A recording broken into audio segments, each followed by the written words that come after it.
Pass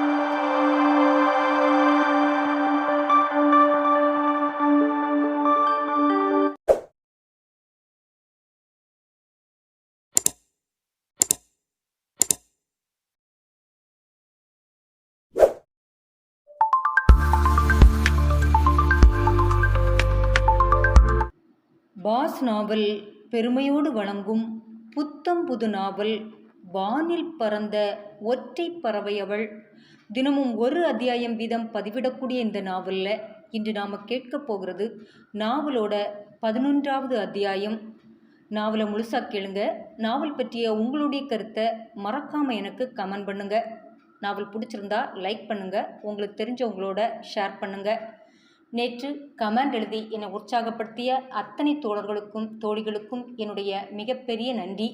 அதுலேயும் குறிப்பாக தோழி Rajini fantastic, good night sister அப்படி எழுதியிருந்தீங்க.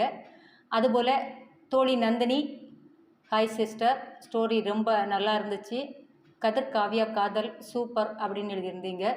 அதுபோல் தோழன் ஜார்ஜ் கனியூஸ் செல்வன், கதை சூப்பர் தோழி, வாழ்த்துக்கள், அற்புதம், மிக மிக அருமையாக இருந்தது அப்படின்னு எழுதியிருக்கிறீங்க. அடுத்த தோழி பபிட்ஸா, உங்கள் நாவலில் இந்த நாவல் ரொம்ப வித்தியாசமாக உள்ளது தோழி. கல்பனா கதாபாத்திரம் எதிர்பார்ப்பை கூட்டி நிற்குது. காவியா கதிர் காதல் யதார்த்தமான காதலாக இருக்கிறது. கதையின் நகர்வு அருமையாக உள்ளது, அருமை, மிக மிக அருமை தோழி அப்படின்னு எழுதியிருக்கீங்க. அதுபோல் தோழன் ஜார், நாவலின் தொடர்ச்சி மிக மிக அருமையாக இருந்தது தோழி. கதிர் காவியாவின் பயணம் யதார்த்தமாகவும் எதிர்பார்ப்பாகவும் அமைந்தது. கல்பனா ஒரு புரியாத புதிராக இருப்பது அவரின் எதிர்பார்ப்பை உண்டாக்குகிறது. அடுத்த அத்தியாயத்திற்காக ரொம்ப ஆவலோடு காத்திருக்கிறேன் அப்படி எழுதியிருக்கீங்க. அதுபோல் தோழி Rajini, excellent, good night sister அப்படின்னு எழுதியிருக்கீங்க. அதேபோல் தோழி ரபீஃபா, கதையின் போக்கில் நெஞ்சம் நெகிழ்கிறது, அருமை தோழி அப்படின்னு எழுதியிருக்கீங்க. உங்கள் எல்லாருக்குமே என்னுடைய மிகப்பெரிய நன்றி. இன்றைய நாவலின் 11வது அத்தியாயத்தில் உங்களுக்கு பிடிச்ச வரியையும் பிடிச்ச வசனத்தையும் மறக்காமல் எனக்கு கமெண்ட் பண்ணுங்கள். வாங்க நாவலுக்குள்ளால போகலாம். இது வானில் பறந்த ஒற்றை பறவை அவள். முழு நாவல், அத்தியாயம் 11. பழைய பெட்டிக்குள் இருந்து ஒரு கட்டு பேப்பரை வெளியே எடுத்த கதிரேசன் பாவத்தின் சுமையை எண்ணி மனம் நொந்தவராய் ஆஸ்பத்திரிக்கு போகிறதுக்கு முன்னால் எப்படியும் தன்னுடைய மனபாரத்தை இந்த மண்ணில் இறக்கி வைக்க வேண்டும் என்ற தீர்மானமான முடிவோடு அந்த பேப்பர் கட்டை எடுத்துக்கொண்டு ஒவ்வொன்றாக பிரித்து பார்க்க ஆரம்பித்தார். பணம் சம்பாதிக்க வேண்டும், தன் தொழிலை விரிவுபடுத்த வேண்டும் என்பதற்காக மனிதன் என்னவெல்லாம் பாவம் செய்து விடுகிறான். தன் ராஜ்யத்தை விரிவுபடுத்த எவனையெல்லாம் பழிவாங்கி விடுகிறான். இன்று உயிர் போய்விட போகிறது என்ற பயத்தை ஒரு முறை கடவுள் காட்டியவுடன் தன் பாவமெல்லாம் விஸ்வரூபம் எடுத்து மனசாட்சியை தாங்க முடியாத வலியை சுமக்கிறான். அந்த கொடூர வலியில்தான் இப்போது கதிரேசன் இருந்தான். அதே நேரம் அவன் பிரித்து பார்த்த கட்டிலிருந்து காற்றின் வேகத்தால் வந்து விழுந்த ஒரு காகிதம் அவன் முகத்தை அரைந்து கொண்டு நிற்க அதை எடுத்து பார்த்தான். அவன் செய்த பெரும் பாவங்களில் ஒன்று ராமசாமியின் விவசாய நிலம்தான். அவன் திருவாரூர் ஃபேக்டரிக்காக புதிதாக இடம் பார்த்து கொண்டிருந்த நேரம் மெயின் ரோட்டை ஒட்டி 4 ஏக்கர் பூமி தேவைப்பட்டது. அந்த 4 ஏக்கர் பூமியை சேர்க்க அவன் செய்த பாவம் ஏராளம் என்றாலும் கடைசியில் அவன் துணிந்து ராமசாமியை போட்டு தள்ளியது கொடூரத்தின் உச்சம். எங்க தாத்தாவை எதுவும் பண்ணிடாதுங்கன்னு அந்த 6 வயது பொண்ணு வந்து காலில் வந்து கதர்ந்தது கூட அந்த பணப்பை ஆட்டிக்கொண்டிருந்த கதிரேசனின் செவியை எட்டவே இல்லை. அதிலும் தாயையும் தந்தையையும் ஒரு கட்டிட விபத்தில் பறிகொடுத்த அந்த சிறுமியின் ஒரே ஆதாரமே அந்த பெரியவர்தான். அப்படி இருந்தும் ஒரு காணி நிலத்தை சொந்தமாக்கி கொண்டு அந்த சின்ன குழந்தையை அனாதையாக்கி செய்த அந்த கொடுஞ்செயல் நினைவலையில் வர சோர்ந்து போய் கட்டிலின் காலில் சாய்ந்தான் கதிரேசன். நான் சிறு வயதில் எவ்வளவு நல்லவனாக இருந்தேன். எப்போதிலிருந்து இந்த பணப்பை என்னை ஆட்ட ஆரம்பித்தது யோசித்தான். புஷ்பாவை திருமணம் செய்து ஒரு 3 வருடம் வரை மாமாவின் கம்பெனியை பொறுப்படுத்த செய்தாலும் எதுவென்றாலும் மாமாவிடமே கேட்டுதான் செய்தாக வேண்டும். அவர் எதுக்கெடுத்தாலும் 1000 கேள்வி கேட்டு 1000 நாள் அலைய விட்டுதான் செய்யவே விடுவார். முதலில் அதில் கடுப்பாகி போன கதிரேசன் எப்படியாவது கம்பெனியை தன் பொறுப்பில் ஆக்கிக்கொள்ள வேண்டும், அப்படி என்றால்தான் தன் இஷ்டப்படி வாழ முடியும் என்று புஷ்பாவை ஏவி விட்டும் பல வேண்டாத வழிகளை தேர்ந்தெடுத்து அதை கைப்பற்றி கொண்டான். அதில் முதலில் வெற்றி கண்ட அவன் அதன் பின் தன் ஆசை சந்தோஷத்தை நிறைவேற்றி கொள்ள எது வந்தாலும் செய்து கொள்ளலாம் என நினைக்க ஆரம்பித்தான். கம்பெனியை வளர்த்த வேண்டுமானால் இதையெல்லாம் செய்தே ஆக வேண்டும் என்று அவனுக்கு அவனே சமாதானம் செய்து கொண்டு ஒவ்வொரு தவறாக செய்ய ஆரம்பித்தான். முதலில் கத்தி தூக்கும்போதுதான் கை நடுங்கும். அதன் பிறகு அவன் செய்யும் ஒரு கொலைக்கும் கொலைக்காரன் கை நடுங்குவதில்லை. கொலைக்காரனுக்கும் அப்படி என்றால் பாவம் செய்தவனும் அப்படியே. ஒருவனின் வாழ்வையும் சந்தோஷத்தையும் பறிப்பதே கொலைதானே. அந்த கொலையை தான் கதிரேசன் கழிந்த 20 வருடமாக செய்து வருகிறான். ஊருக்கும் உலகுக்கும் அவன் ஒரு பவர்ஃபுல்லான பிஸ்னஸ்மேன், குடும்பத்திற்கு அன்பான பொறுப்பான குடும்பத் தலைவன். ஆனால் அவன் மனசாட்சிக்கு மட்டும்தான் தெரியும் அவன் மனிதனே இல்லை என்று. பழைய நினைவுகள் ராமசாமியோடு சேர்ந்து ஒவ்வொன்றாக வர கதிரேசன் முகம் பயத்தில் வெளிர ஆரம்பித்தது. அந்த இரவு முழுவதும் அவனுக்கு பெரிய அவஸ்தையாய் போக மனவேதனையோடு அப்படியே இருந்தான். இரவு ஒரு 3 மணி இருக்கும். புஷ்பாவுக்கு லேசாக விழிப்பு தட்ட திரும்பி படுத்தவள். கணவர் கட்டிலை விட்டு கீழே இறங்கி கட்டிலின் காலில் தலை சாய்த்திருப்பதை பார்த்து பதறிக்கொண்டு எழுந்தாள். கணவருக்கு என்னவாகிவிட்டது? தான் இப்படியா தூங்குவது என தன்னைத்தானே நொந்தும் கொண்டவள் அவசரமாக கதிரேசன் பக்கத்தில் ஓடி வந்து அவன் அருகில் அமர்ந்து அவனை பார்த்தாள். கதிரேசன் கண்களிலிருந்து 2 ஆறு பெருக்கெடுத்து கன்னங்கள் வழியே ஓடுவதைக் கண்டதும் துடிதுடித்து போனாள். என்னங்க என்னங்க ஆச்சு? எதுக்கு எதுக்கு இப்போ அழுறீங்க? முடியலையா? ஆஸ்பத்திரிக்கு போயிடுவோமா? நான் வேணா சித்தத்தை எழுப்பட்டுமா? பதட்டமடைந்து புஷ்பா அடுக்கடுக்காய் கேள்விகளை கேட்க சுதாரித்து கொண்ட கதிரேசன், எனக்கு எனக்கு எதுவும் இல்லை புஷ்பா. இப்போ 1 வாரமாக தூங்குறதே வேலையானதால் என்னவோ எனக்கு தூக்கம் வரல. சரி, அப்படின்னா எதுக்கு எதுக்கு அழுறீங்க? அது அது ஒன்றும் இல்லை புஷ்பா. இல்லை, நீங்கள் முடியாமல் ஆனதுலேருந்தே சரியாகவே இல்லை. எதையோ போட்டு மனசுக்குள்ளே புழுங்குறது போல எனக்கு தெரியுது. மறைக்காமல் சொல்லுங்க. உங்கள் மனவேதனை தீர எது செய்கிறதா இருந்தாலும் நாம் செய்யலாம் என மனைவி ஆதரவாக சொல்ல கதிரேசன் மனைவியை திரும்பி பார்த்தான்.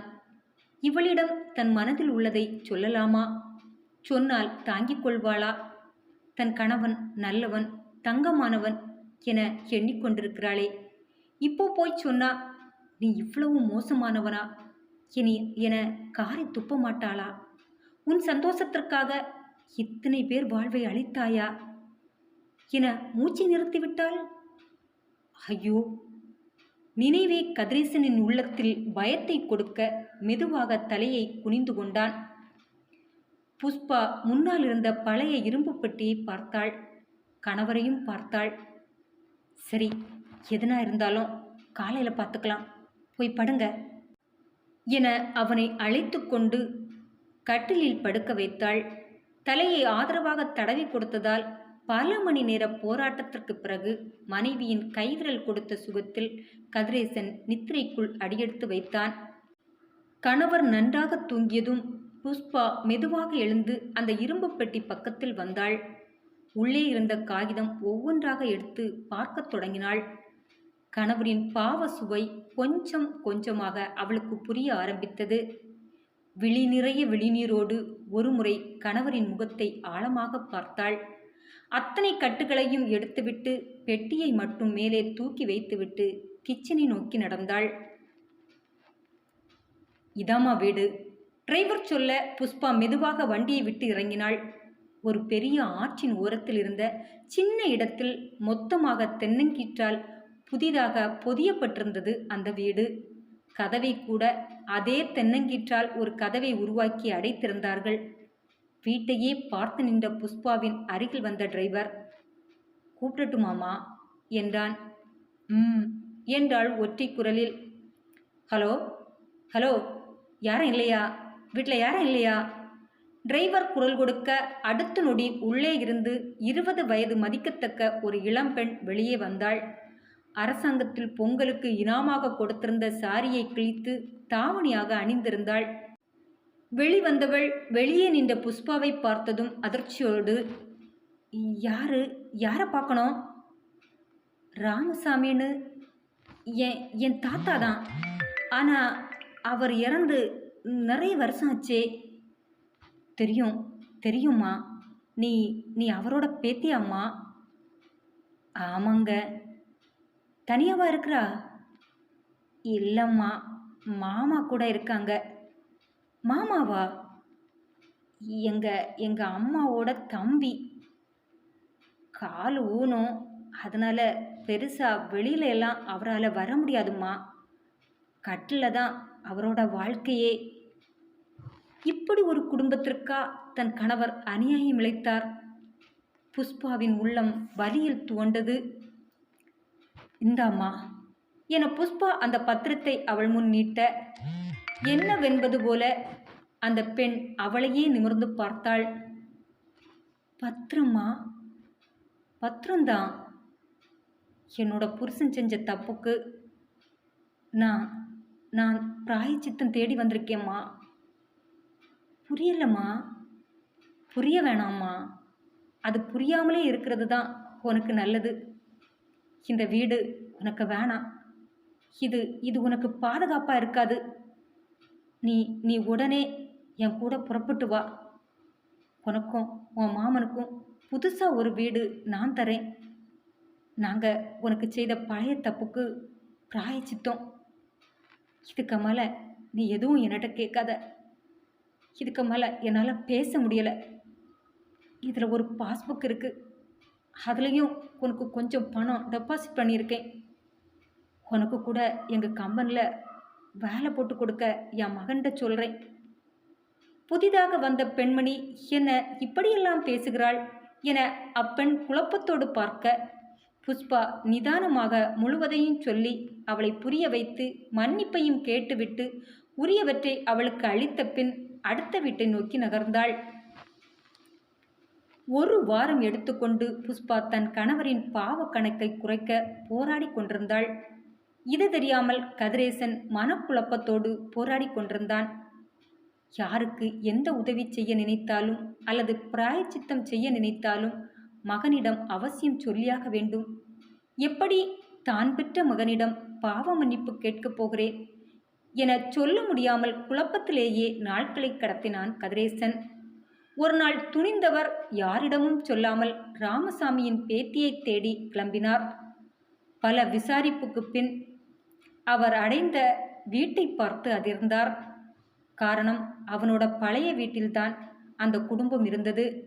உள்ளே சென்று பேச ஆரம்பித்த உடனேயே தன் மனைவி வந்து சென்றது, தன் பாவத்திற்கு பரிகாரம் செய்தது என மொத்தமும் அறிந்த கதிரேசன் மனது தவித்து போனார். அப்படியென்றால் புஷ்பாவுக்கு எப்படியோ விஷயம் தெரிந்திருக்கிறது.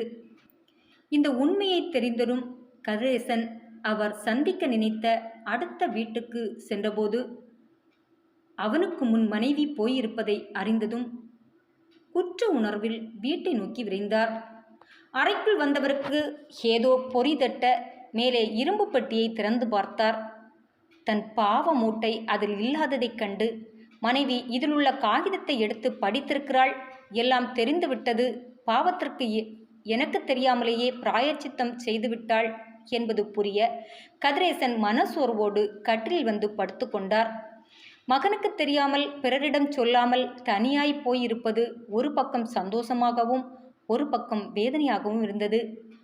இனி புஷ்பாவின் முகத்தில் எப்படி விழிப்பேன்? அவள் என்னை பற்றி என்ன நினைத்திருப்பாள்? அன்பை மட்டுமே திகட்ட திகட்ட அள்ளித் தந்தவள் ஒரு சின்ன வலியை கூட கணவர் சுமந்துவிடக்கூடாது என பல வலிகளை தன்னோடு புதைத்து கொண்டவள். எந்த ஒரு மனுஷனுக்கும் துளி கூட துரோகம் நினைக்காதவள். அப்படிப்பட்டவள் இனி என்னிடம் எப்படி பழகுவாள்?